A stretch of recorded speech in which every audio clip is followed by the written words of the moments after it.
Right, hello everyone. Welcome back to the Paul Carroll Sport Podcast. We're going to be running down through round three of the County Senior Hurling Championships, and what a week, what a weekend it was in Tipperary. Group stages are over now. We have 8 teams left in the senior. We've 9 teams left in the Premier Intermediate and the Intermediate Hurling Championships. We've a couple of preliminary quarterfinals to go in those grades, the second and third grade. But for the senior grade, down to 8, it's all pretty much clear. A couple of things to go through before we really dig into these games. If it's the first time you're listening or watching this podcast, we run down through all the games, talk about what's happened in the Tipperary Club Hurling Championship, and we kind of look ahead and look back on the games and kind of get a lay of the land from what's happened. So basically, we're going to run down through all the games that happened. A couple of things to mention beforehand. The draws for the quarterfinals will be made on Tuesday evening. Now, still not 100% sure. That's when the next CCC meeting is on, but still not 100% sure in terms of what draws will exactly be made. So for the senior, it should be fairly straightforward. I'd imagine on Tuesday night, the quarter-final draws and the relegation semi-final draws will be made. For the Premier Intermediate, I'm not too sure. Um, as far as I know from the way it's landed, and we'll run down through what way the championships look. It looks like Cashel and Cormac still be playing a preliminary quarter final, but it looks like they can only play Boherlahan. So maybe that kind of fixture will be made at that CCC meeting tomorrow night on Tuesday night. I'm recording this on 25 past 4 here on Monday afternoon. So yeah, Cashel I think have to play Boherlahan Douala. So maybe the quarter final draws for the Premier Intermediate mightn't be made until after. They might just think after that game is played. So if that's the case, teams won't know who they're playing in the quarterfinals until a week beforehand in the Premier Intermediate, and likewise in the Intermediate because Drummond Inch have a preliminary quarterfinal to play. So it's just a question of whether the county board want to make the draws before the preliminary quarterfinals are made. The only reason why they wouldn't is it might be a bit of an advantage for a team that they're able to go and watch the other team play live. That's probably the only kind of thing around it. Other than that, though, I'd imagine the relegation kind of draws will be made in all 3 grades. That's not held up by anything. So yeah, that the relegation draws should be made in the senior, the Premier Intermediate and Intermediate.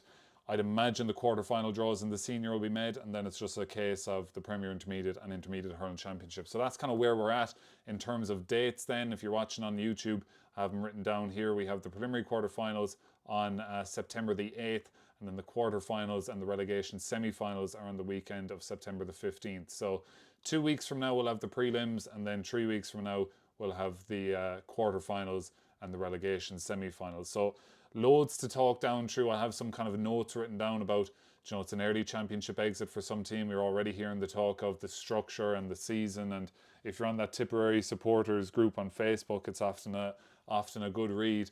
But some people on that saying, oh, the season is too crammed and it's over too quick, and I don't know. I don't know. I find it hard to like. It's not like it's worse than the way it was. Like as someone who plays club hurling myself, when you were involved with the teams playing the county championship beforehand, and you were playing in April. You're playing in April, maybe play one game, then you're don't know what to do. When are you going to be playing next? Whereas now it's late July every year. It's August. You have your county league leading up into it. There's a divisional championship there, and it all kind of builds up to those 3 games. And look, if you lose those 3 games or you finish third in your group, that's it. Like you're out. And I know it's hard. And speaking to some of the players from some of the clubs that are out over the weekend, if you're not having another championship game till next June or whatever, like that is a long ways away. Like you're talking, 10 months. But it's just kind of hard to know what other way you do it, because if you had teams who are finishing third in the group getting out of a group of 4, like that's the problem with the All Ireland Football Championship. So I don't know. I think we've got a pretty good system in Tipperary. Top 2 go out. Top 2 go into the quarterfinals. You've preliminary quarterfinals there for divisional winners if they don't get out of the group, and then bottom in each group goes to relegation. So, they have that Tom Cusack Cup in the football championship, where the teams who finish in third in the groups play that football Tom Cusack Cup, and I don't think it's taken overly seriously. So, it just kind of has to be how it has to be in terms of for the teams that are finished at this stage. for everyone else, 12 out of the 16 teams in the county senior hurling in all the grades have another game, at least 12. There's 13 in the intermediate and 13 in the Premier Intermediate who have another game to look forward to. So that's just how it is, I suppose. There always has to be kind of people who lose out in sport, and the teams who finish third in their group. That's kind of how it goes. But as I said, if you're a first-time listener, we're going to go through all the games. We'll talk about across the Premier Intermediate, and of course the senior. We'll start with the senior. We'll start with Group 1 and we'll work our way down to Group 4. Some unbelievable games across the championship. We're going to be starting with what was a really good game down in Holy Cross. So we'll get into it now.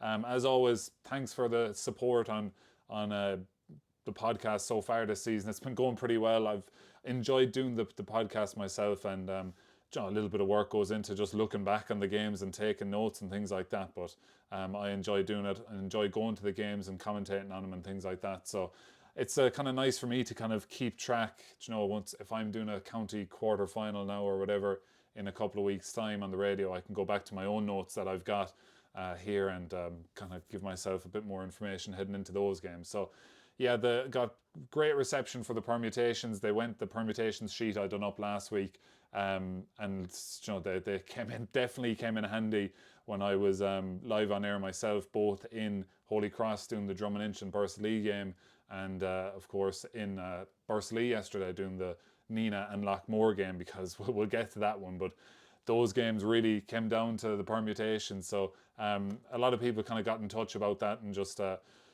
we're happy that they had that there. So I was more than happy to do it. Glad that people got good use out of it. And yeah, as I said, thanks for all the support on the podcast so far, both on Spotify, YouTube, and we'll keep it going for the rest of the championship, and as we had it going for the inter-county season as well. So if you're just watching this on YouTube, give us a subscribe. We're slowly building our way up to, I think, 75 subscribers now as I'm recording this. It's free to subscribe on YouTube, free to follow on Spotify as well. So yeah, keep the likes going and all that sort of thing, and good ratings. But right, let's get into it. So we're enough waffling done. What are we, 7 minutes in? So right, Group 1 County Senior Hurling Championship, Drum and Inch 27 points, Bursley 219. The other game in Group 1, Toomevara 220, Killer 1 McDonough's 119. So this group was just chaotic in terms of anything could happen. These games run on Saturday at 3:45. Bursley were going into this game knowing they could finish anywhere from first to fourth. And I kind of mentioned it on commentary at the time, at the start of the game, that like, geez, if you're from Bursley, you wouldn't know what to think coming into Holy Cross, because that's where the match was played, because you just don't know what to think. Are you thinking, okay, we should be good for county quarter final here? Are we going to get into relegation? And the way it worked out is Bursley are the odd one out, because they lost to their near neighbours Drum and Inch. Drum and Inch, on the other hand, had to win going into it. They hadn't a game won in the county championship all year, but they pulled it out of the bag.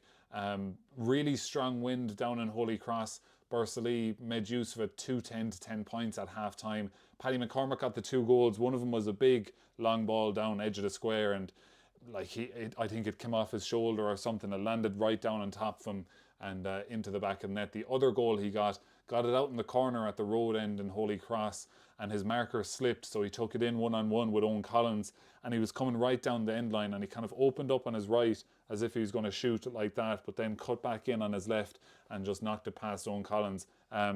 Really composed bit of play from Paddy McCormick, and it's nice to see these young lads that have been on tip panels and all that kind of slowly building their way into the adult grade. And Paddy McCormick had a fine game there with the 2 goals. One of them fortunate enough, but that second one was a real nice bit of play. But yeah, 2-10 to 10 points at half time.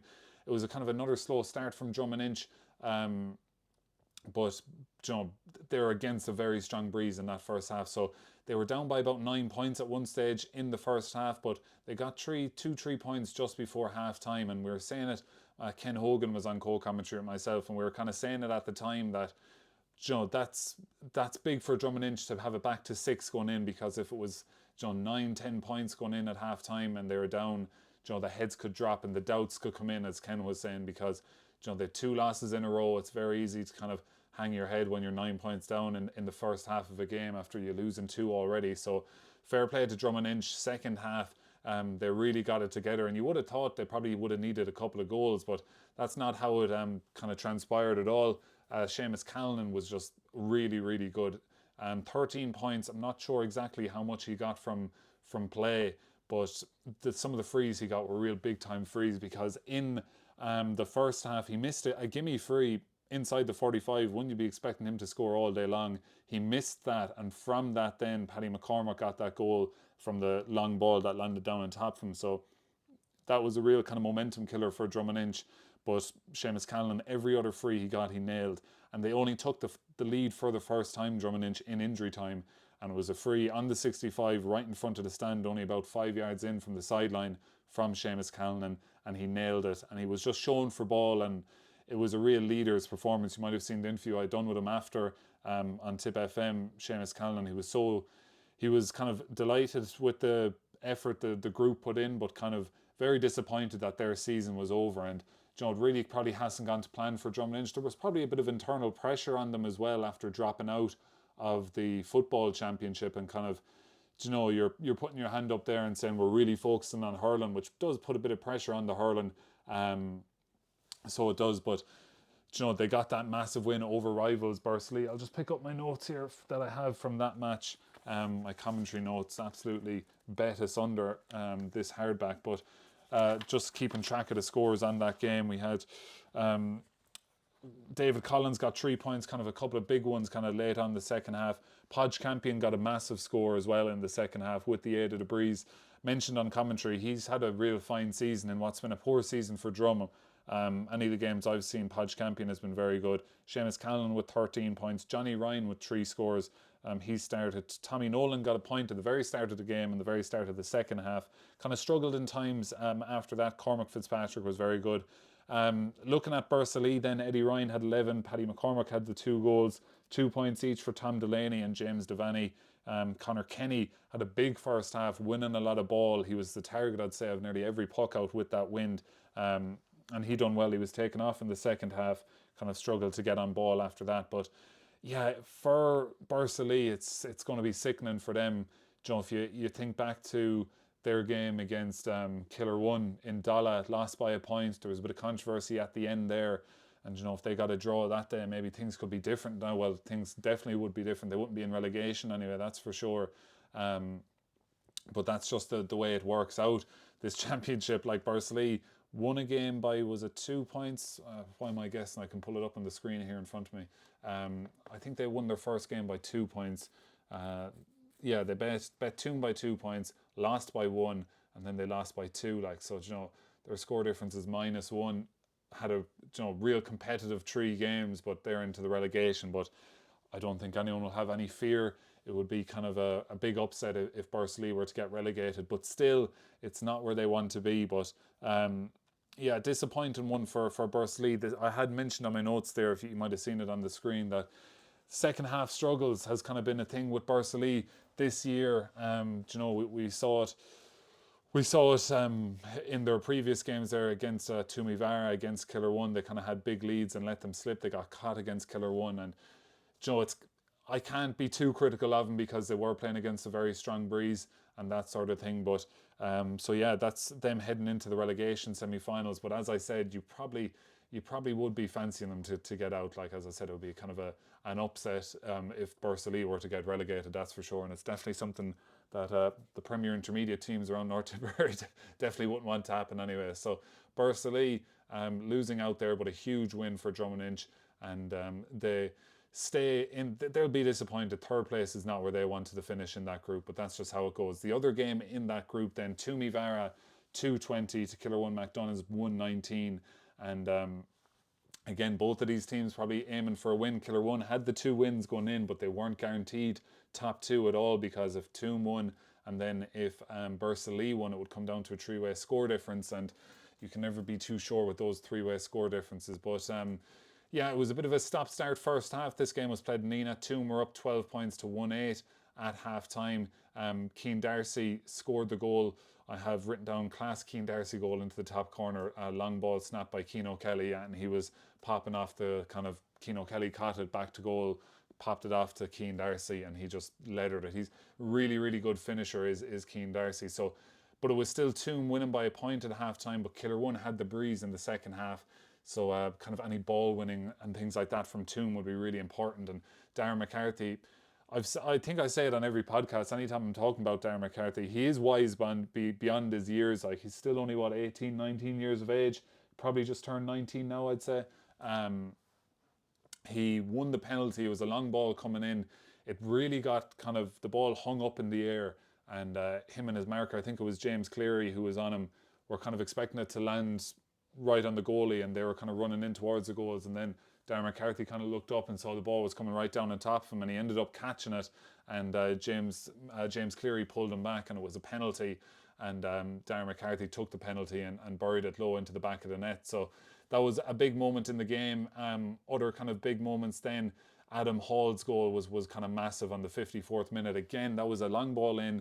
Darren McCarthy, this time he had Craig Morgan on him, and he just kind of let the ball through. Kind of, it was high ball coming in down on top of him on the edge of the 21, and he just kind of let it over the two of the lads' heads, and Adam Hall was onto the break.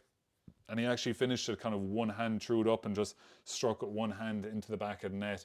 Other kind of notable moments in that game, Kevin McCarthy got 3 points for Toom. Dara Peters was back for Killer1 McDonagh, so he's been out in New York for the last couple of years, so big to have him back. Keane O'Kelly actually got a second yellow card in injury time, so he was sent off. But elsewhere, let's see, Darren McCarthy, yeah, that Adam Hall goal was massive because it made it 2-18 to 1-16, and Darren McCarthy actually had a big chance in the 49th minute of the game. Goal chance blazed over the bar, and he leathered his hurley off the ground in frustration after. But Rory Breslan made a big save on the 21-yard free in injury time. Wouldn't have made too much of it actually would have made a difference now that I think of it, because, well, let's say if Bursley had to beat Drum, and let's say Seamus Hennessy scored that 21-yard free and it was a 1 point game, Toom would have had to win by 2. So just like that, Toom could have been in third place rather than into top place. So that group really came down to the fine margins. But both Toomevara and Killer1 go marching on, and as we mentioned, Bursley heading to the relegation playoffs. So we'll move on to Group 2 then. We had a fairly straightforward dead rubber. We won't dwell too long on this game. Thurles Sarsfield's 2-28 to Rossgray's 1-14. Again, a slow start from Rossgray. It's been hampering them. They won't want to play in Templemore, I'd say, after the way this year has played out. They had that heavy defeat to Moycarkey-Borris in Templemore. That was a slow start there. They're 9 points to 1 down after 15 minutes. Sarsfields were up 16 points to 7 at half time. We had Enda Maloney, the Rossgray goalkeeper, made a great save from Ossie McCormack there on the 40th minute. It was kind of it looked like it was going to be a sure goal from kind of close range from Ossie McCormack, but great save by Enda Maloney. Sam Dooley did have a goal chance for Rossgray off the post on the 43rd minute, but Rossgray, in fairness, it's a big loss for them, 2-28 to 1-14. But when they play well, it's nice hurling to watch. They've done a lot of passing moves up through the middle of the field, and they had one great passing move up for that goal around the 45th minute. Speaking of Mossy McCormack, kind of a strange moment in the second half of that game. He was kind of running down the end line on the opposite side to the stand in Templemore, and he pulled up kind of as if you would with a hamstring kind of thing, but it seems to be a knee issue, so something to look out for there for Thurles Sarsfields. Mossy McCormack went off injured in that game. Paddy Creedon back for Thurles Sarsfields. He scored a goal in the 58th minute. It was good work from Aidan McCormack just to keep the ball in play. He got a block down there on one of the Rossgray defenders and brought it in the end line, played it out to the 14 for Paddy Creedon, and he was going to make no mistake about it. That goal made it 125 to 114. It was only ever going to be Thurles winning this game from that quick start they had. And Jack Lanigan got a goal in the 60th minute as well. Again, nice passing from Thurles. Connor Stakelum played a nice ball over the top to Shawnee Butler, played a lovely pass into Jack Lanigan, and he just was inside the 14 one-on-one with the goalkeeper and just buried it. So Thurles make it 3 wins from 3 in the county championship. They go marching on again. That was a dead rubber, but the big game in this group was Moycarkey-Borris against Mullinahone. Both teams knew a win would book a place into the quarterfinals, and Moycarkey-Borris hadn't been to the quarterfinals in 30 odd years apparently, so this was a big deal for them. Mullinahone, of course, I don't think it's definitely not been 30 years. They were county champions in 2002 and have been thereabouts. I think was it 2 years ago when they bet Toom in that last round game inside in the stadium to book a place in the quarterfinals. So this was going to be. I actually predicted Mullinahone to win this one. I thought with Conor Whelan back and Mikey O'Shea, and them lads did feature in this game. Don't think either of them started, but I thought with those lads that they'd have a right chance. And just with the experience kind of advantage they have over the Moycarkey team, which is quite a young team, but that's not how it played out. I suppose the game, it was a kind of a slow start to the game. It was 3 points apiece after 15 minutes. Enda Keane got a goal then from Mullinahone on the 17th minute to make it 1-3 to 3 points, that should say. But yeah, it was kind of going that way, kind of tit for tat kind of game. What was the halftime score? 11 points to 1-4 at halftime. But just on halftime, Owen Fennelly got sent off, straight red card.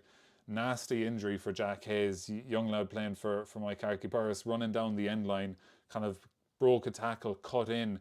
And I think Owen Fennelly, did he come over with the kind of butt of the hurley straight into the face? And there's a picture going around of Jack Hayes' actual face after that, and 2 or 3 teeth knocked out at the top row of his front teeth. So bad facial injury for Jack Hayes, and I don't think Mullinahone can have any complaints there. Owen Fennelly getting a straight red card.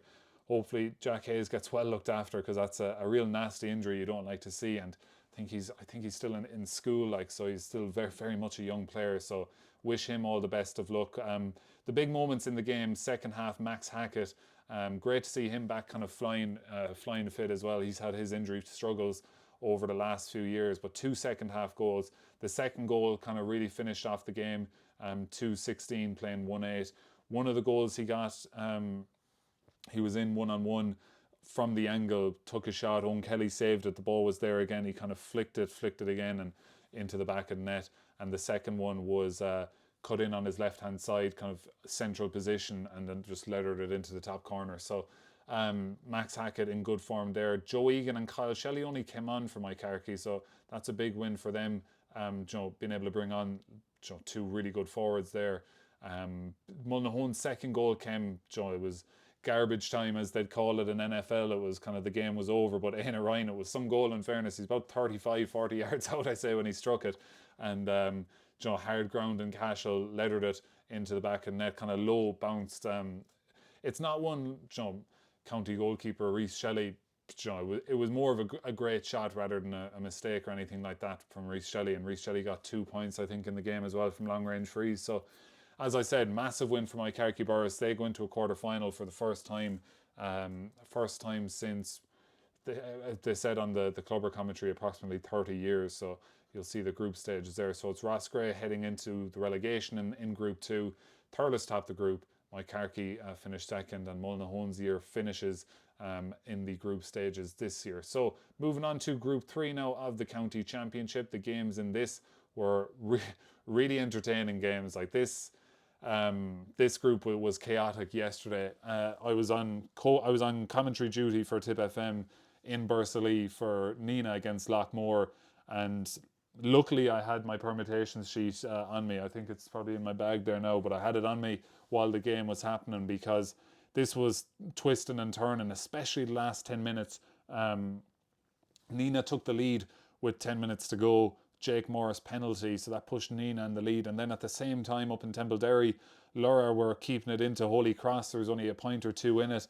Then Bonner Maher got a goal in the 59th minute to kind of put Lura up. And you were thinking, what way is this group going to finish? Because if Nina won and Lura won, then Lura would have been safe from relegation, and it would have been Holy Cross heading to relegation.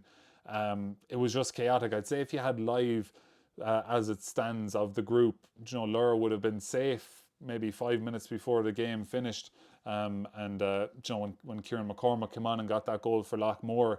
So real chaotic stuff, but real entertaining stuff to be a part of, on commentary, kind of broadcasting it live as it was happening. But we'll start with the game in Bursley. This was Lockmore Castellani 220, Nina 122. So we'll just, if you're watching on the live stream, we'll get that group up. So you'll see it there. Lockmore topped the group with 6 points. Nina second with 2 points. Holy Cross third with 2 points, and Lura fourth with 2 points. So fortunate for Nina Rogue, you'd have to say that.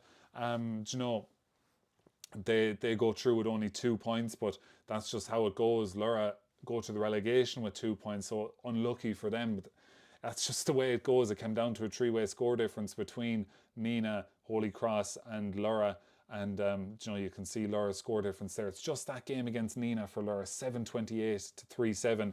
That pushed Nina's score difference way up, and it pushed Lura's score difference way down. So, you know, that's why Lura are in relegation, and that's why Nina are heading to their first quarterfinals since 2020, would you believe? And they bet Thurles Sarsfields back in 2020. So they'll be a dangerous threat now, Nina. They'll get a huge kick from that. It was a good performance from Nina, albeit a loss. Like they go through to the county quarterfinals, and the only team they've beaten in the championship this year is Lura. They bet them in the North Championship and the County Championship, so they've lost all their other games, but that's just the way the group has fallen, and Nina into a quarter-final, and I don't think any of the group winners would fancy getting Nina now, because as we said, Jake Morris, Conor McCarthy getting back into it now with more minutes in his legs returning from injury. Barry Heffernan is looking really, really good, and Tommy Heffernan, the best game he's played all year by far. He got 4 points from play. I'll pull up my notes on this game that I have in front of me from when I was commentating, but we'll run you down through. It was a really, really good game, that's for sure, and it started off quick. Ed Connolly got a goal after 40 seconds. Ball kind of broke to Liam McGrath, and he just kind of popped it over the last defender into Ed Connolly one-on-one, and Dermot McTiernan had to kind of come out, and Ed Connolly rounded him, finished it into the back of the net. And it was Dermot McTiernan, I should say. Dermot McTiernan, Jesus, the Nina goalkeeper. But Ed Connolly done really well for that goal. And yeah, elsewhere in that half, it was kind of Nina kind of hanging on at stages. There was a really big Dermot McTiernan double save in the first half. John McGrath caught it over Conor Ryan's head and turned and was kind of bearing down on goals at an angle, and he lettered it. Good save from the goalkeeper, but the rebound fell for Tomas McGrath. And as the rebound was falling from, you're like, oh, this is a tap in. But Dermot McTiernan was able to adjust and keep it off the line, and the ball was eventually cleared. But it was a really big double save, because that would have pushed it out to, I think, 7. And you know, Nina could have been too far gone from that stage. But the first half, Nina played really, really nice ball in front of Tommy Heffernan, and he made really good work of it. I think he did get 3 points in the first half. He got 4 in total. But he was using the ball really well. It was a really good performance from him. Also, Mikey Heffernan was picking off scores out around the middle third of the field. Jake was quite enough in the first half. He only got 1 point. But yeah, it was kind of all about Tommy Heffernan and Mikey Heffernan in that first half. Mason Cawley got a point there before half time as well. He was kind of marking Noel McGrath at the start, and that kind of didn't suit him at all.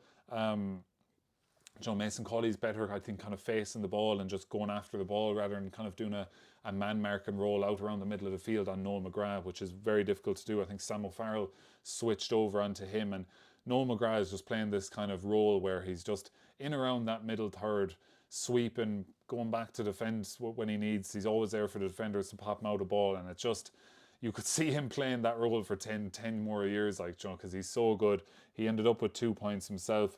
Tomas McGrath with 2 points. John McGrath with 9 points for a finish. Ed Connolly and Kieran McCormick with the goals. But at half time in the game, what was the half time score? I have it written down here: 112 for Lockmore, 14 points for Nina. So it was very much in the balance. Nina had the breeze in the first half, but it didn't affect the game too much, I suppose, because the way it played out. The big kind of moment for Nina, as they were kind of 1 point, 2 point down, 3 point down, 2 points down. It was that kind of a game. But long ball in, Jake Morris won it. Kind of as he was turning, I don't know, did he lose the hurley as he was catching the ball or what? But the hurley wasn't in his hand, and he was just pulled back by, I think, was it Ed Maher who was pulling him back for a finish. So it was a penalty for Nina, 49th minute, and Jake Morris low past Aidan McGrath in goals. Really good penalty from Jake, and that gave Nina the lead. And then Lockmore, as they always do, last 10 minutes finished strong. They got a couple of points. Kieran Connolly kind of started to get into the game in the second half. Lorcan Egan came on for Joey Hennessy. Joey Hennessy didn't look right in that first half. He had kind of had an injury coming into it. It was unclear whether he was going to start or not, but he did start, but didn't really look 100%. And the Loughmore management team, Eamon Kelly and Aidan Stakelum and the lads, they brought in Lorcan Egan, and he actually done really well in that second half. Late on then in that game, Kieran McCormack didn't start for Loughmore. He was brought on, and a long ball down on top of John McGrath. Tomas McGrath got onto the break, quickly kind of drew in a defender, popped the hand pass to Kieran McCormack. He was in one-on-one with the goalkeeper, no chance for Dermot McTiernan, buried into the back of the net from Kieran McCormack. And in that kind of passage of play, Conor McCarthy threw the hurley at Kieran McCormack, trying to block him down, or trying to just stop the ball from going in. He'd already been yellow carded for, I thought it was kind of a harsh yellow card. It was him and John McGrath, I think, was it, pushing and shoving each other as they were running out to a ball, or maybe Lee McGrath. And referee Alan Tierney spotted the foul from Conor McCarthy, and he got a yellow card, but got that second yellow then for throwing the hurley. But in fairness to Nina, they were down then after that, but they stuck at it. A ball was lobbed in around the square, and Paddy Murphy had pushed up to the edge of the square, and he actually got contact with the ball and just batted it wide. Then it was just chaotic for the last kind of 5 minutes, because Nina didn't know what was going on in Templederry. I'm sure, the players on the field, and when it went full time in Templederry, I think before it went full time in Nina, and you knew that Lura had beaten Holy Cross, so that meant all Nina were through, unless Nina were through at that point. And they had a 21-yard free. They were down by 2 points, and there was a lot of consternation between the Nina sideline about whether they were going to go for goal or not, because instead they would still prefer to top the group, I suppose, just to maybe get a more favourable draw, if there is such a thing. But they went for the goal, and if they did score a goal and won the game, that would have saved Lura. So I'm sure people from Lura, if they're tuning in on Tipp FM or watching the stream of the game, that they were hoping that this ball was going to hit the back of the net. It was Noel McGrath, the man to stop it on the line. It deflected up over the crossbar, so it finished up 2-20 for Loughmore, 1-22 for Nina. Some of the Nina players kind of dropped at full time. They weren't quite sure what had happened, and in the stand in Bursley, there's a lot of people coming up to ourselves wondering, did we know what the story was? But they were absolutely delighted, albeit still you nearly had to kind of triple check with all the Nina people coming up, that they were safe, or not safe, that they were gone through, I should say. But they were delighted with that. So 2-20 to 1-22, really, really good game, entertaining game there between Loughmore and Nina. Then in Templederry, this is the Lura game, 5-16 for Lura, 2-23 for Holy Cross Ballycahill. And this was an unbelievable performance from Lura too. But I suppose the first note I have written down is Dara Woods from Holy Cross, 2-11 he scored, 2-6 from play. But Lura got off to a good start. Owen Mack it's nearly a trademark Owen McIntyre goal at this stage. How many times have we seen it, just getting onto a breaking ball down onto it, and he's just gone. He's in one-on-one and he's able to bat it home. And he got a similar goal in the second half, 45th minute, I have written down, to kind of go up by one. That was a Colin Fogarty catch, and he popped it off to Owen McIntyre, making that run through the middle again, and buried it into the back of the net. Dara Woods got the first goal for Holy Cross. That was on the 8th minute. Long ball, kind of edge of the square, broke down, and he just whipped on it first time. Keane Hogan got the third goal of the game. This was on the 17th minute. Kind of got it out of a ruck, got it into his hand, one-on-one with the goalkeeper, kind of went to bat it. Not sure was he hooked or was it blocked, but I think it was Jimmy Ryan behind him. But he was able to kick it into the back of the net for a finish. So it was 1-13 for Holy Cross, 2-9 for Lura at half time. Holy Cross led by 1 at the half. Dara Woods got a goal then after 90 seconds of the second half. Chris Fogarty replied with a goal 4 minutes later for Lura.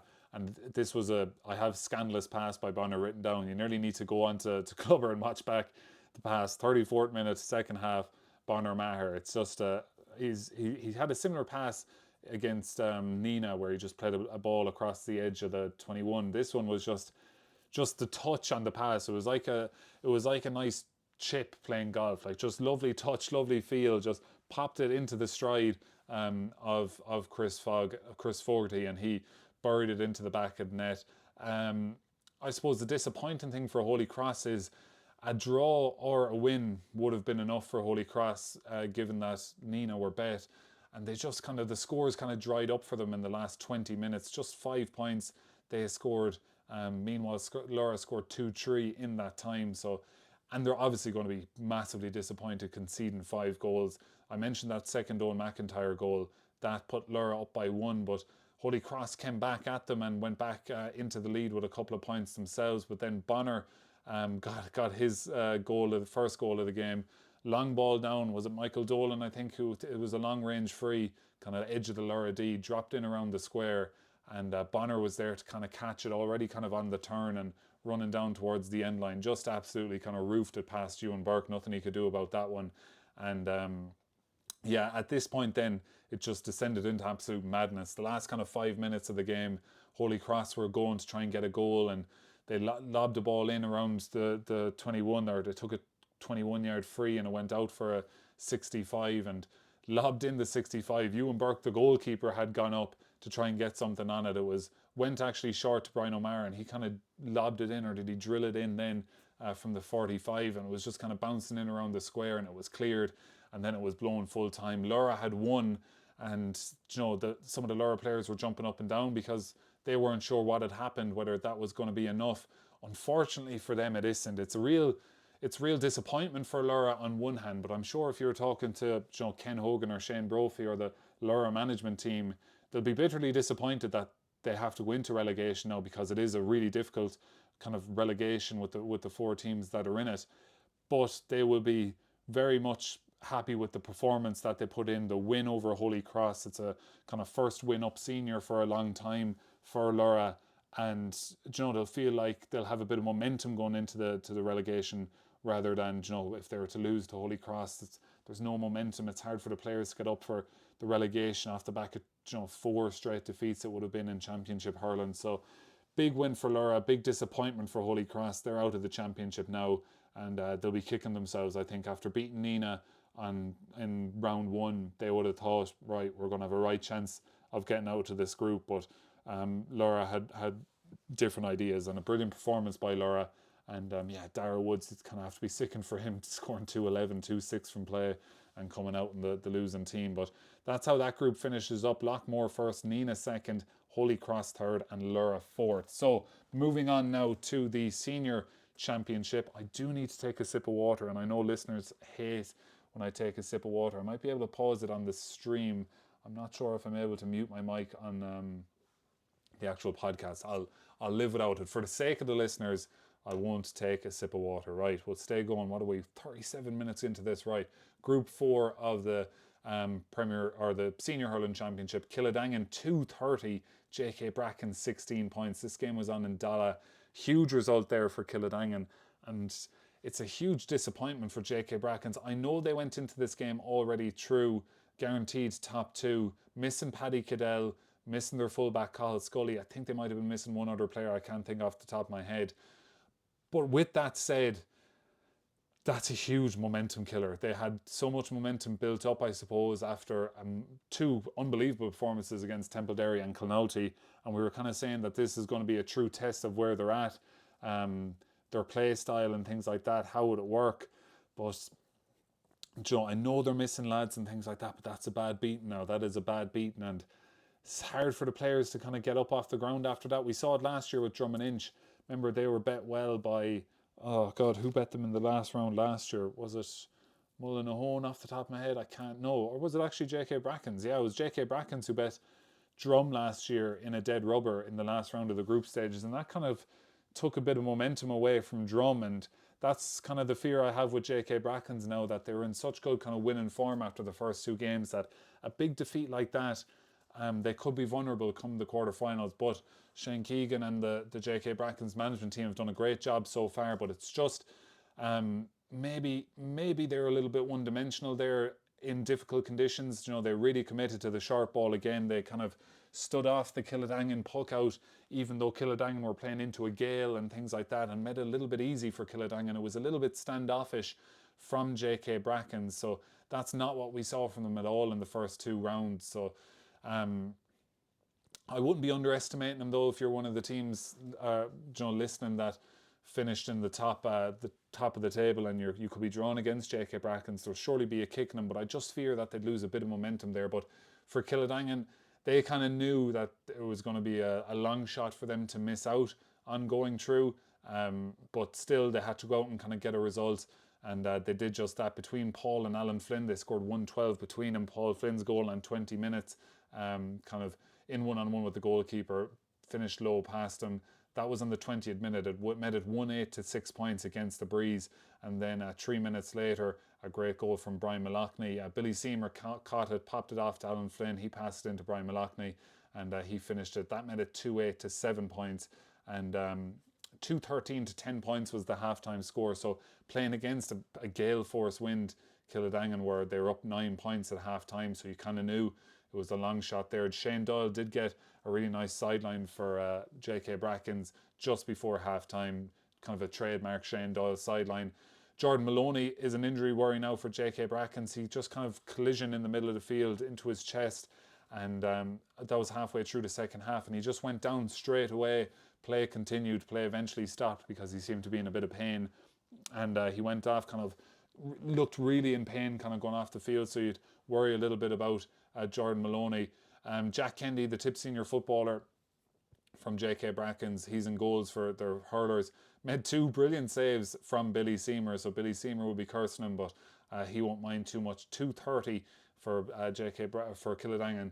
JK Brackens 16 points, so Killenaule it's kind of a champion's kind of statement being made that we're just reminding everyone that we're still the county champions, and it's going to take a very good team to beat them. So it's just amazing how their season has kind of swung a bit after winning the North final, down by 8 points against Killenaule in injury time. We've mentioned this so many times, and I'll mention it again when we're talking about Killenaule, but that comeback win from Killenaule has really kind of propelled them forward and into the county quarterfinals. They go, as do JK Brackens, albeit as group runners-up, and off the back of what is a disappointing performance for them. But Templederry and Killenaule was the other game in this group. It was a straight kind of shootout.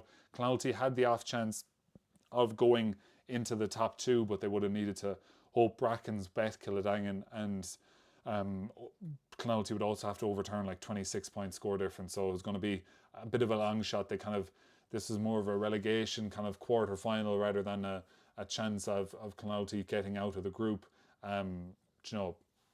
If you're being kind of more realistic about it, I suppose. But a good start from Templederry. I have up 6 points to, I think, I'm not sure, I have a bit of a typo there in front of me, but they were up by a couple of points. I forget off the top of my head, as my notes has a typo in it there, but Robert Doyle got a class goal for Killenaule. Was it his first or second goal? I think it was his second goal. That was the real nice one-on-one. Yeah, I have that written down there, wonder goal. So Robert Doyle, 13th minute goal for Killenaule. Jason O'Dwyer made a great save in the goals for Killenaule 2 minutes later from Sean Ryan at 2:11 at halftime. Jeez, what is this? What is this mistake by me? I have so much typos on the screen here, but I think it's Killenaule Rossmore up 1-9 to 11 points at halftime is what I'm trying to say.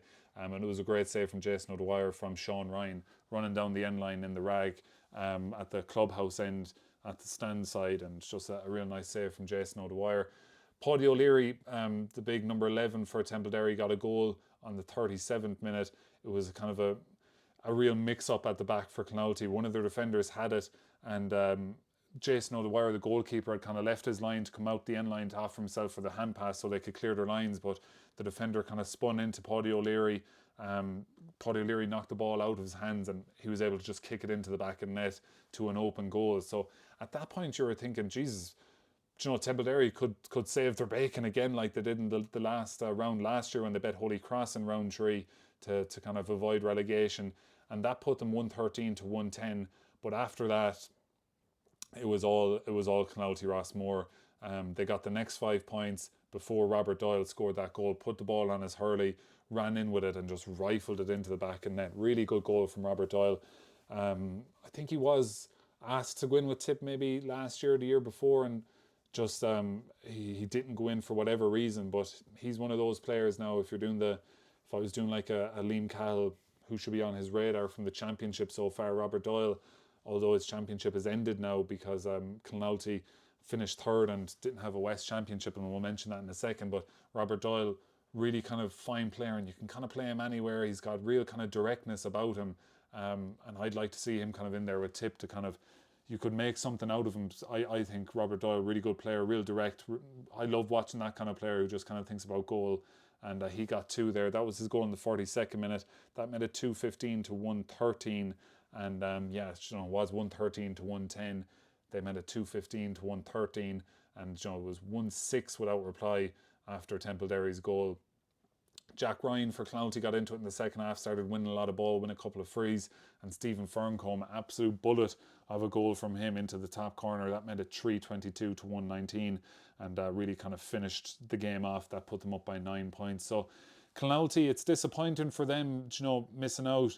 They would have had preliminary quarterfinals in previous years, and no West Senior Championship this year. They tried to have something on in the West where it was Killenaule against a combination of the rest of the West teams in a West Senior Championship. You could see kind of the other teams not really being too interested in that in the West, so that's the way it played out. No West Senior Championship means no preliminary for Killenaule Rossmore, so they've only had 3 championship games. So you'd have to think something will have to be done about that come next year. You know, 3 championship games isn't good for, you know, a great hurling club in Killenaule Rossmore. So you'd imagine something will have to be done there. Templederry go into the relegation playoffs. Still missing Brian Stapleton, but Sean Ryan, you know, he's just a live wire in there. I thought when they kind of needed scores in the second half there against Killenaule, I thought they were playing him a bit too far out the field. You know, if I was Killenaule, if I was Jason O'Dwyer in the Killenaule goals, I'd love to see Sean Ryan out around centre forward or centre field rather than in around the goals, because he's such a threat. So maybe that's something they could, you know, just get Sean Ryan a bit more closer to the goal, but you can see them probably wanting to get more on the ball, maybe against the Breeze and the Rag as well. So that's how that one finished. Templederry 120, Killenaule Rossmore 323. So Templederry go into the relegation. So that's where we are in the Senior Championship now.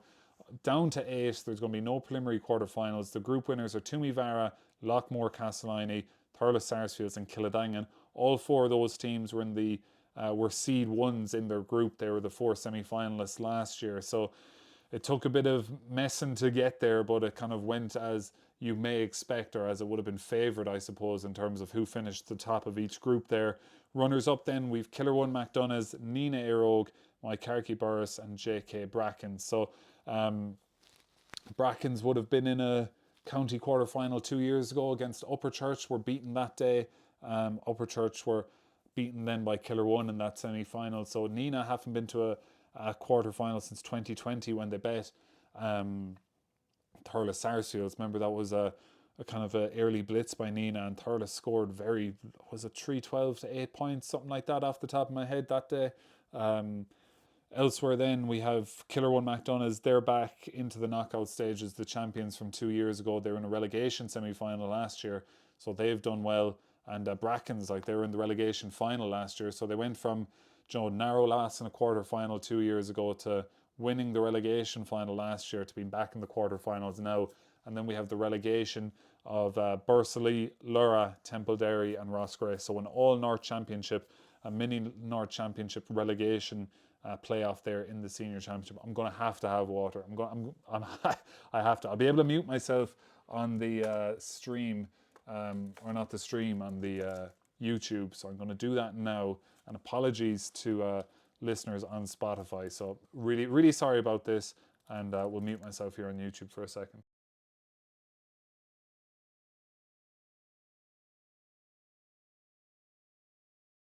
Right, I think I did well not to kind of gulp too much there. Right, so we are 48 minutes into this podcast. Jesus Christ.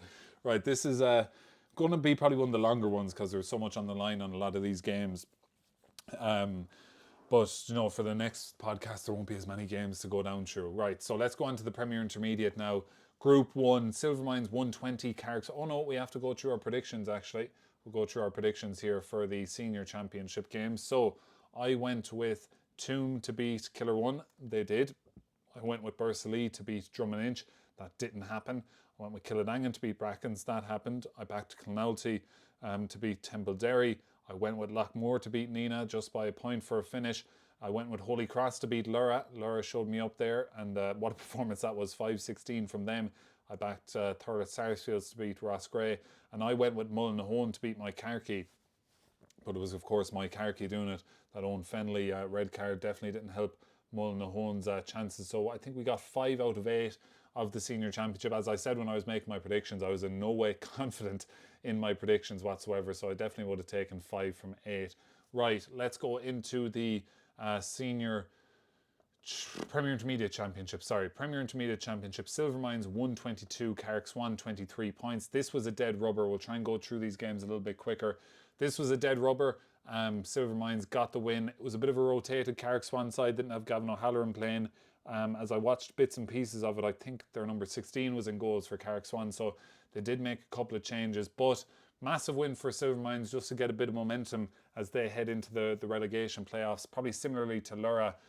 I suppose Lura would be a bit more sickened because they had the chance going into that game to be safe, whereas Silvermines knew that even a win over Carrick Swan wasn't going to be enough. But to get back into winning ways, get a bit of momentum building, always nice to win a game there. So Silvermines 122, Carrick Swans 23 points. Kind of notable instances. Jason Ford played more of a centre-back role for Silvermines.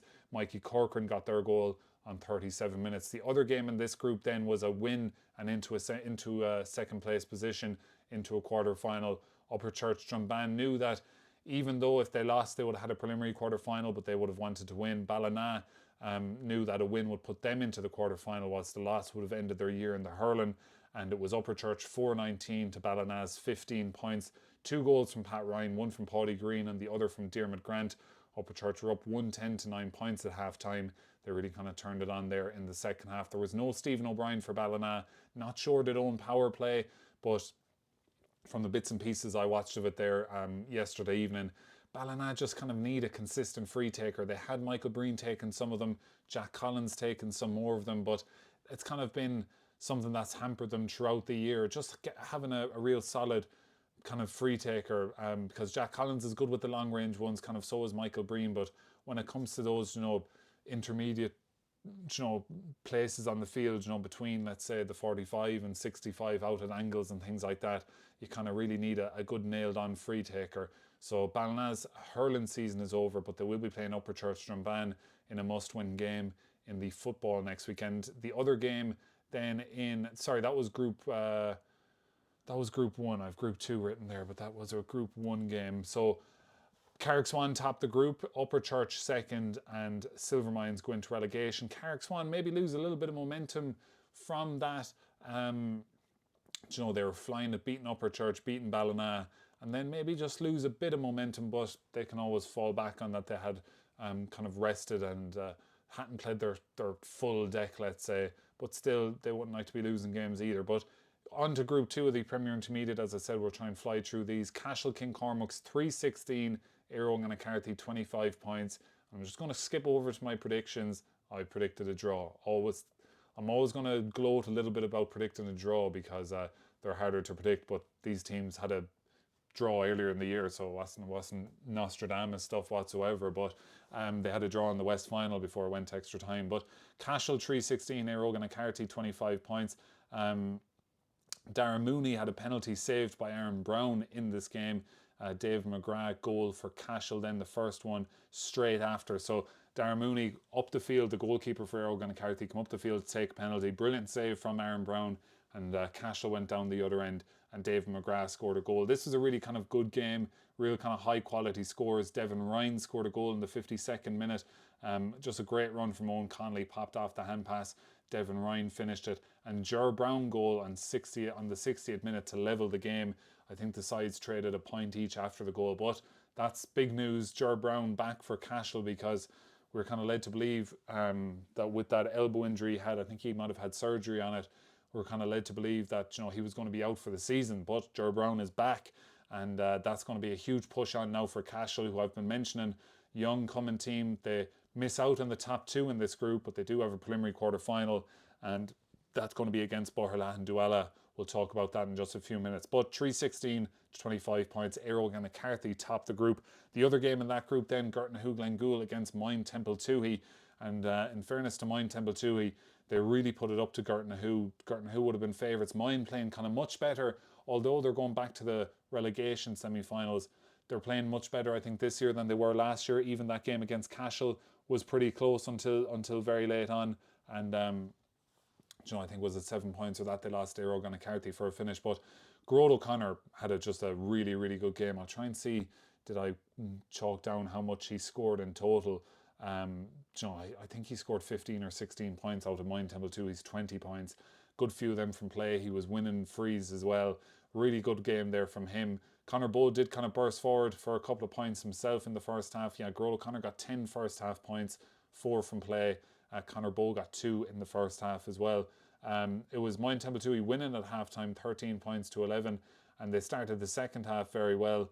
Enda McCarthy had a great block from a Martin Kelly effort. It was 16 points to 12 at the time. So Moyne Temple 2 were up 16 points to 14 after 45 minutes, but then they failed to score for the next between the 40th minute and 54th minute. Moyne failed to score, and that's when Gertnahu really started getting into the game. They had a fella come on at half-time, Gerard Fahy. I think he was in number 21. He was just getting on the mountain of ball in around the middle of the field. Ronan Tehan had a really fine game as well. He scored 4 points. Keane Hayes nailed some big frees as well. I have written down Adrian Maher point puts Gertnahu up by 1. So Gertnahu took the lead on the 49th minute. Yeah, he intercepted a kind of a wayward Paul Maher clearance from the Moyne Temple 2 goal. It was kind of 21 points to maybe 18 or that heading into injury time, and Moyne got a Gerard O'Connor free, and then they got another score late on, but never really got that chance to level it. A draw game wouldn't have been enough for Moyne. And would it have been enough for Gertnahu? It's on the permutations thing. I'm not too sure. It would have went to score difference then between Gertnahu. Yeah, an actual draw would have been good enough for Gertnahu because they would have had the head-to-head on Cashel. That's if Cashel hadn't... God, this is confusing. Anyway, Gertnahu finished second in that group, and Moyne Temple 2 head to the relegation, albeit in a bit better form than they were when they were heading to relegation last year. Right, Group 3 now. We have Borland Douala 116, Newport 16 points. The win puts Borherlahan into second place. Newport finished bottom of Group 3. Mark Downey got the goal in the 15th minute.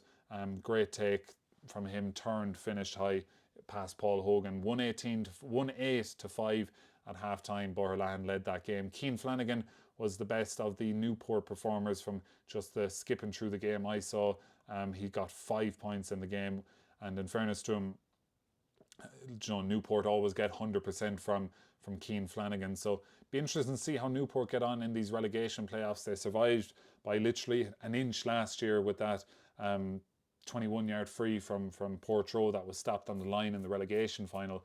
So Newport, interesting to see how they get on now in the relegation semi-finals. The other game in this group was Thurles Sarsfields 2-19, Clonakilty 2-12, and this was an interesting game. It looked over at half-time, albeit a big breeze in Holy Cross. This was on before Drummond against Bursalee. Huge breeze in Holy Cross, and Thurles were playing with it in the first half. And Pa Burke got 4 from play in the first half. Clonakilty didn't have much chances, bar Matthew O'Sullivan hitting the crossbar. Unlucky for him in the first half. Excuse me. But at half-time, it was 2-12 to 5 points. A Keith Loughnane goal just before half-time, and the other goal came from Mikey O'Brien. Slow start from Clonakilty, and Mikey O'Brien goal down the end line. Yeah, put Sars 110 to 3 points up after 21 minutes. And they went in 2-12 to 5 points up at half-time. So as I saw that, I was kind of on the way to Holy Cross, and you were kind of thinking this game is going to be over. By the time I got there, it was just kind of full-time 2-19 to 2-12. But that didn't tell the story of the second half, because Clonakilty got a goal 5 minutes into the second half. It was I've been a big kind of Kevin Bracken fan in the last kind of year from seeing him playing goals for Thurles. I thought he was really good in those pair county finals against Lura last year. This one, he probably should have saved it. It was a bobbled effort that can often deceive a goalkeeper, being a goalkeeper myself. That went into the back net. He more than made up for it later in the half, so we'll get to that. Keno Dwyer then scored a penalty on the 40th minute to make it 2-14 to 2-7. So they were, 13 points down at half-time. Then it was back to 7. And they had a big goal chance 2 minutes later, but it was an unbelievable save from Kevin Bracken. It was a Keno Dwyer shot just knocked it over the crossbar. Brilliant save. And then, or was that the one that was disallowed? Yeah, no, it was John Joe Ryan who had that shot on the 48th minute with the great save. The other kind of moment in the game was after getting it back down to 7, 2 minutes after that Keane O'Dwyer penalty, Clonakilty actually did get a goal. Keane O'Dwyer took a shot, great save from Kevin Bracken, and it was Matthew O'Sullivan there to knock it into the back of net. But straight away, the umpire was saying square ball, and it was one of those ones where, like, the umpire was so sure of it that it was hard to probably go against him, but he was adamant that it was square ball. Clonakilty did put up a big protest, so I haven't really looked back on it too much in terms of can you see it on the camera, but it was a big call from the umpire. He made it anyway, and that happened. And then 2 minutes later, you had that big save from Kevin Bracken. And if either one of them goal chances went in, it was down to a 3 or 4 point game. By the time Kevin Bracken made that save from John Joe Ryan on the 48th minute, it was 2-14 to 2-8 at the time. So if that went in, it would have been a 3 point game. But after those goal chances, Thurles kind of pushed on. Conor Lanigan got 4 points from play for them. So they topped the group there, 2-19 to Clonakilty's 2-12. Second place then in that group is Boherlahan Douala. And then third place is Clonakilty. They miss out. And Newport head to the relegation playoffs. Now, Group 4 of the Premier Intermediate, my own Burgess had a big win, 4-16 to 117 over Sean Tracy's. Wasn't looking good at half-time for us. We were up by 1 at half-time, but we were playing with a big breeze. And it was a Stephen Murray kind of scrappy goal that put us in front. Really good sideline from Stephen Murray in this game as well, but you can't talk about this game without talking about Bill Flaherty. He must have caught 10 balls in that game. Unreal performance from him. He got himself a goal. Tony Dunn got a goal as well, and so did Owen Grace. So big win for us. We needed to win that game, and then had to see what happened in the St Mary's Killenaule game.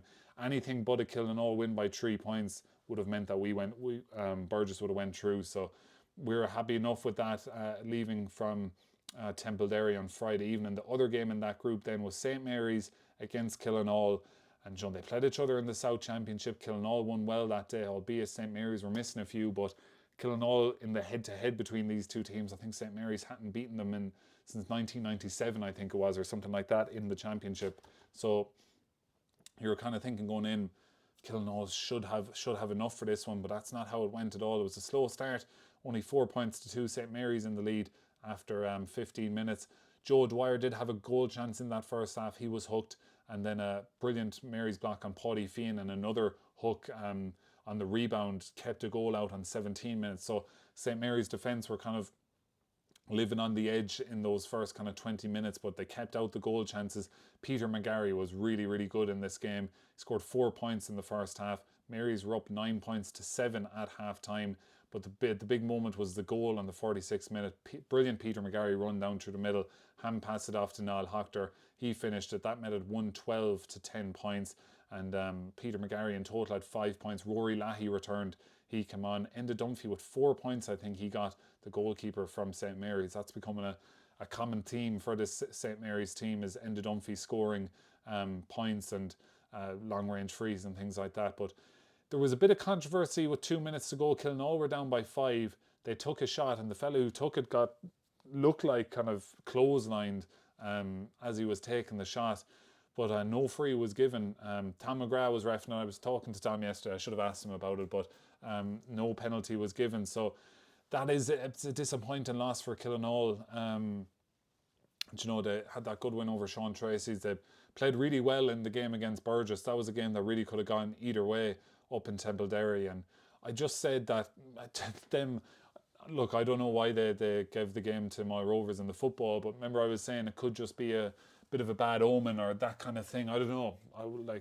It is easy for us up in North Tipp to say when we don't play the football, but they'll still have a chance to go through in the football next weekend anyway. But they'll be disappointed now. They were semi-finalists last year, would have expected to go on a good run again this year, and they miss out in the group stages. So St Mary's top it. Fair play to St Mary's. You couldn't begrudge them, missing 2 of their best players, and Seamus Kennedy and James Morris, but they're starting to even get better as the rounds go on. Rory Lahey coming back there. Kyle Deely was back. from America for the game as well. So they're getting stronger and stronger. Jamie Wall gave a really good interview on Clubber after the game as well. So they're building. They're top of the group now. They're going through as group winners.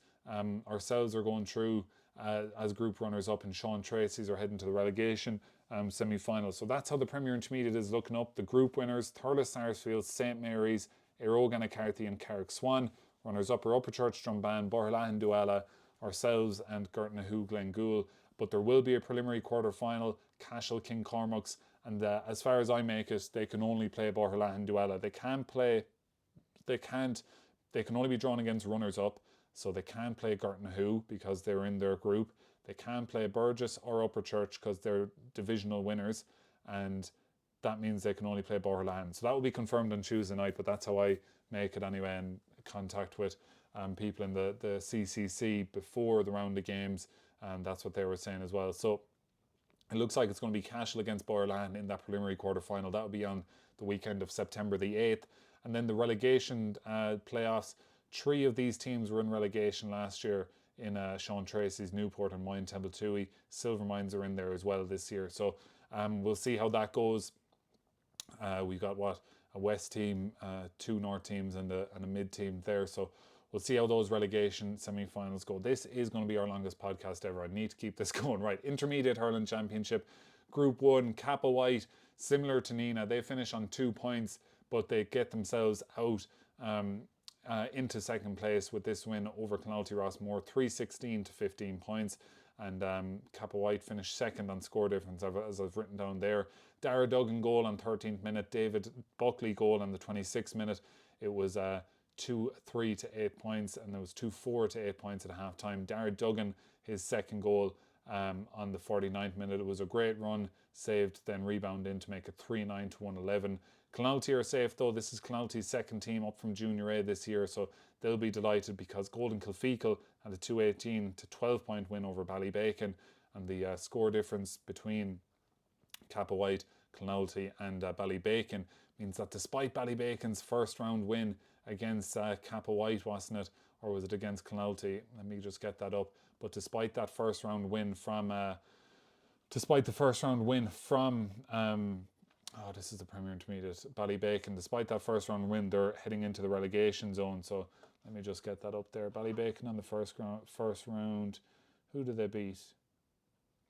Oh, it was round 2. Yeah, Ballybacon 2-12, Kappa White 15 points. Despite that win, Ballybacon will head to the relegation. It was 9 points to 5 to Golden at half time, and Golden had a big wind. So kind of a bit of a theme here. We're finding out that the wind wasn't as much of an advantage for teams playing with it in the first half, but Jack Leamy got a goal in the 40th minute. Unreal catch and shot. It was an unreal catch. He kind of turned, and it was probably one that Brendan Cummins, I'm sure, would have liked to have saved, or thought he should have saved or whatever. But Brendan Cummins actually got a couple of points in this game from long range frees for Ballybacon. But Niall Heffernan goal on the 47th minute. This again was a great piece of play. Excuse me. And this kind of finished the game as a contest, 2-14 to 11 points when that goal went in. Lovely run up the far side of the field in Bansha. Great run off of Éanna Ormond from Niall Heffernan, who just kind of surged down through the middle and was there for the pop hand pass, and he buried it low past Brendan Cummins. So Golden continue their winning form, 3 from 3 from them, beaten county finalists last year, back into a county quarter final. An awful lot less dramatic this year in terms of how they got through the group. Last year was a last minute goal to give them a win to avoid relegation, but also a ticket to the quarterfinals.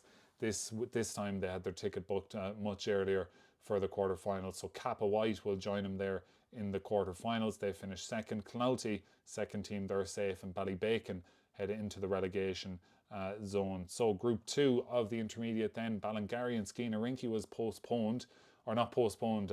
Skeen conceded a walkover. It was a dead rubber anyway. I'd still like to see the games played out, but Skeheen give the walkover, and an awkward one now for Ballingarry because Ben Ivers got sent off against Kilsheelan, and he would have been able to serve a suspension in that kind of meaningless game against Skeena-Rinky, but now he's going to miss a county quarter final because he has to miss a game. So that's a downer there for Skeena-Rinky. The other game in this group then was a winner goes through to the quarter-finals, and Borris bet Kilsheelan and Kilcash 121 to 118.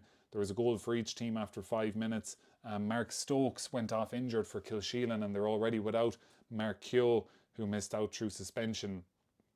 And interestingly enough for Mark Keogh, he'll miss the first round of next year as well, as far as I know, because he got a 2-game suspension. So Mark Stokes' injury going off in the first half was a big blow for Kilsheelan. Borris were up by 2 points at half-time. Clubber actually lost connection at half-time, so I didn't see the second half of this game. But Borris go marching on into the quarterfinals, beating Kilsheelan there by 3 points.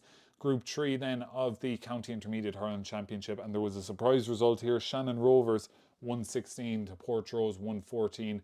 There was a big wind in Nina. Port were up 1-9 to 4 points at half-time. Jack Maloney scored a goal in the 22nd minute. But Shannon Rovers, with that breeze in the second half, really came back into it, and Eamon Hawk goal in injury time gave them the win. It was a long ball down, he caught it himself, took it in, kind of turning on the 14-yard line and buried it low past Darren Gleeson. So that was a huge result for Shannon Rovers. I'm not sure when the last time it was they would have beaten Portrush, but that's 3 from 3 now for Shannon Rovers. Do you know, they would have been, I would have maybe predicted them to, at the start I would have said their game against Arvale was huge in terms of avoiding relegation, but they've gone on and got stronger and stronger, and that's a huge win for Shannon Rovers. Daryl Tucker involved with them. Burgess man will be absolutely delighted with how the team is going this year. They have a quarter-final to look forward to, but so do Portrush, because they finish on score difference ahead of Drummond who Drummond bet Arvale Rovers 115 to 16 points. Drum and Portrush drew on the first day. I remember, I think it was John Sheedy scored something like 18 points or something on that day, and a last minute kind of free to level it. So the Port crowd can be thankful of John Sheedy, because he's been one of their best players this season. And you know, all the way back in round 1, that point to level it for him means they go through. But Drummond also go through by way of a preliminary quarter final, and they are the only preliminary quarter final, and they won't be able to play Portrush because they're in the same group. So that guarantees that Port are also into the quarter-finals. So in Group 4, Moneygall Friday evening had a massive win, 5-27 to Upper Church's 12 points. Adam Hogan got 2 goals in this game. It was 115 to 5 points at half-time. Paddy Fogarty goal, Sean Kennelly goal, and Adam Hogan's second half goal were all within 3 minutes in the first 10 minutes of the second half. So it was pretty much over there. Joe Fogarty got a kind of a scrappy goal as well. He blocked down a hand pass from the goalkeeper and knocked it into the back of the net. So big win there for Moneygall, but it was to be expected anyway, and that was pretty sure that was a dead rubber game anyway. But the other game in that group was far from a dead rubber. This was Knockavilla Doneski Kickham's against Carrick Davins. Knockavilla won this game for a finish 18 points to 112. It was level 8 points apiece at half time. Knockavilla goalkeeper Owen Horgan got 3 points. It's down as 2 from frees and 1 other point, so I must watch back to see how he got that one from play. But he actually made a big save late on in the game. Davins were down, what were they down by 5 points in the 61st minute, and they got a goal. It was a class save from Owen Horgan, like a diving save to just keep it out. It was an unreal shot as well, real kind of dramatic stuff. And he got a diving save, but the rebound was knocked into the back of the net. That made it 112 to 17 points. But off the puck out, long puck out down, caught by Walter O'Carroll and over the bar. It's a class score from Knockavilla Doneski Kickham's there from Walter O'Carroll. He got the clubber man of the match, but that was a real big moment because, you know, let's say he put that wide, you'd imagine the referee might have let another puck out go from Carrick Davins just to see what would happen, but over the bar it went to push it out to a 3-point game again. So that's a huge win for Knockavilla. They booked themselves into the county quarter-finals, and it is Upper Church who go into the relegation, and Moneygall top the group there. So the intermediate championship looks like Moneygall top the group first place, and then along with them, is Golden Kilfeacle, Ballingarry and Shannon Rovers as the group winners. Runners up also going into the quarter-finals, Knockavilla, Kappa White, Borris and Portrush. But we do have a preliminary quarter-final, Drummond. They can play any of Knockavilla, Kappa White or Borris. So that'll be interesting to see there. Although, who are Knockavilla or Harley West champions? Who are West intermediate champions? Do I have that there? Am I forgetting someone? Just to be sure now. Golden are West champions. So yeah, Drum can get any of Knockavilla, Kappa White or Bursicane in the preliminary quarter-final. Relegation then of the intermediate grade, Upper Church Drumban, Arvale Rovers, Ballybacon Grange and Skahina Rinky. Now let's go back to our predictions. We forgot to go through these for the Premier Intermediate. So we were 5 out of 8 for the Senior Championship. I predicted Killenaule to beat St Mary's. That didn't happen. I predicted Burgess to beat Sean Tracy's. That happened. I don't know what. That's after coming up on screen. I predicted a draw in that game between Aerogan and Carthy and Cashel Kincormac's. Predicted Mine Temple Toohey to win. Predicted a draw in the Thurles game, so big result there for Thurles. Predicted Borlahan to beat Newport. Predicted Carrick Swan to beat the Mines. The Mines upset me there. And I predicted Upper Church Drumban to beat Ballina, and they did that. So that is, I think that's 5, is it? How much did I get wrong? I got 1, 2, 3. So I got 5 out of 8 in the Premier Intermediate. Then in the Intermediate grade, predicted Moneygall to win, they won. I predicted Knockavilla to win, they won. Predicted Golden to win, they did. Predicted Kappa White to win, they did. Predicted Ballingarry to win, that game didn't happen. Predicted Bursicane to beat Kilsheelan, they did. I did predict Port to beat Shannon Rovers, that didn't happen. And I did predict Drummond to beat, Drummond to beat Arvale Rovers, and they did. Right, so that is what, 1, 2, 3, 4, 5, 6. 6 out of 7 there. So that's pretty good going. Do I have that right? 6 out of 7. Kappa White 1. Golden 1. Yeah, 6 out of 7. So what are we? 6, 5 and 5. 16 out of 23 games. Definitely would have taken that at the start of the week, because some very difficult games to predict there in the Premier Intermediate Championship and the Senior Championship especially, and there in the Intermediate. So that's pretty much it. This has been a very long podcast, an hour and 16 minutes. Jeez, if you're still listening now, thanks a million. If you're still listening now, fair play. You're doing the watch time and the retention rate numbers, the world of good. But yeah, if you're here at this stage and you're not subscribed, what are you at all? You know, give us a subscribe and follow. If you're on Twitter, give us a retweet, the usual stuff. Spread the good word of the Paul Carroll Sport podcast. But yeah, that is another one in the books. Probably next one mightn't be till, I'll probably do one before the preliminary quarterfinals, although there's only 2 of them. So we don't know the draws just yet. I'll probably do one anyway to react to the draws and whatever happens, maybe later in the week. We'll see what way it plays out with that CCC draw tomorrow. But Tuesday evening is when the draws are going to be made. So real exciting couple of weeks to go. It's mad to think the group stages are over now. It's going to come thick and fast. And from now on, I know I said I would be recording this on Sunday, but I ended up being putting the early shift on Monday inside in Tipp FM, and that means reading the news from 7 o'clock in the morning. So, once I got back from Bursley on Sunday evening, from the Nina Lockmore game, I was knackered, didn't have time to even look back on the games, never mind record a podcast. So, and then into work at 6:30 this morning. So that's why it's been a Monday evening podcast, and it probably will be Mondays from now on if there's any NFL fans listening. Sunday 2 weeks, not next Sunday, the Sunday after is when the NFL Red Zone Sundays are back. So I will not be recording any podcasts while that will be going on. So you'll have to wait and get used to these Monday evening podcasts. But as always, thanks a million for listening, and we'll talk to you in a couple of weeks. Yeah, cheers. Thank you.